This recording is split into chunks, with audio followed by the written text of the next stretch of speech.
आज की जो ये हमारी कहानी है, ये है अरुणाचल प्रदेश के वेस्ट सियांग जिले के एक छोटे से पहाड़ी गांव बामिन के पास की। यहाँ रहने वाला ताशी दोलो एक साधारण लेकिन जिम्मेदार युवक था। उम्र करीब 32 साल।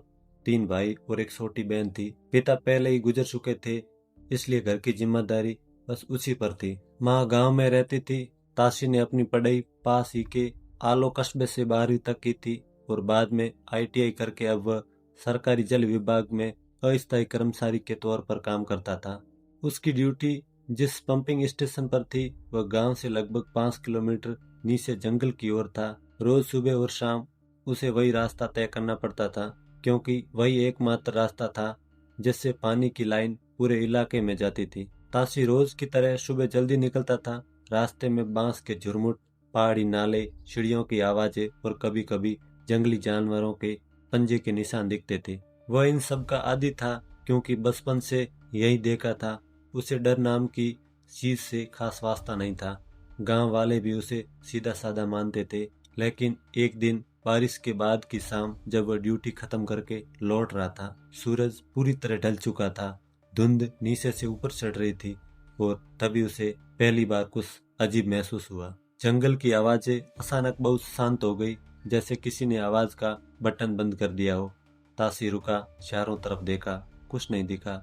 उसने चलना जारी रखा।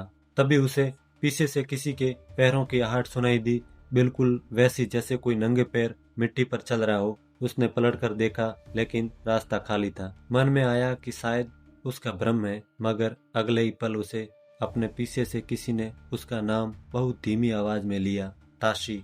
आवाज न किसी पुरुष की थी न स्त्री की, बस जानी पहचानी सी।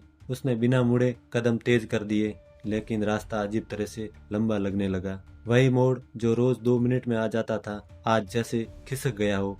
तभी उसने देखा कि सामने से एक औरत आ रही है, बिल्कुल सामान्य कपड़ों में, उम्र करीब 40 वर्ष के आसपास। चेहरा साफ नहीं दिख रहा था, लेकिन साल बिल्कुल इंसानी थी।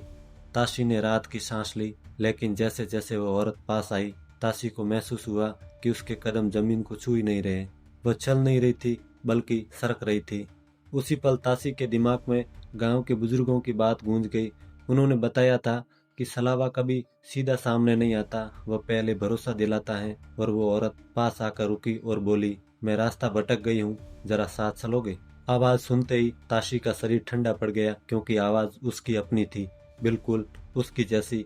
ताशी ने पीछे हटते हुए देखा तो उस औरत का चेहरा अब धुंधला होने लगा। आंखों की जगह खाली गड्ढे और मुंह अस्वाभाविक रूप से लंबा। और उसी के साथ जंगल में एक साथ कई आवाजें गूंज उठी, कभी माँ की, कभी बहन की, कभी किसी बच्चे की। ताशी ने आंखें बंद कर ली और बिना मुड़े भागने लगा। रास्ता घूम गया, पेड़ आसपास आते गए, सांस टूटने लगी और अचानक वह सीधा अपने घर के आंगन में गिर पड़ा। सुबह गांव वालों ने उसे पाया तो वह जिंदा था, लेकिन बदल चुका था। उसने वह सारी बात जो उसके साथ उस जंगल में बीती, उन बातों को गांव वालों को बताया। अब वह रोज वहीं 5 किलोमीटर जाता है, काम करता है, लौटता है, लेकिन कभी अकेले नहीं जाता और किसी आवाज का जवाब नहीं देता, क्योंकि अब वह जान चुका है कि उस जंगल में कोई भूत नहीं रहता, वहाँ रहता है छलावा, जो आदमी की जिंदगी, आवाज और शक पहन कर चलता है। और जो एक बार उसे देख ले, वह पूरी उम्र हर आवाज से डरता रहता है। यदि आपको ये हमारी कहानी पसंद आई हो तो चैनल को सब्सक्राइब करना मत भूलना, क्योंकि कहानियाँ यहाँ खत्म नहीं होती, यहाँ से शुरू होती हैं। Thank you.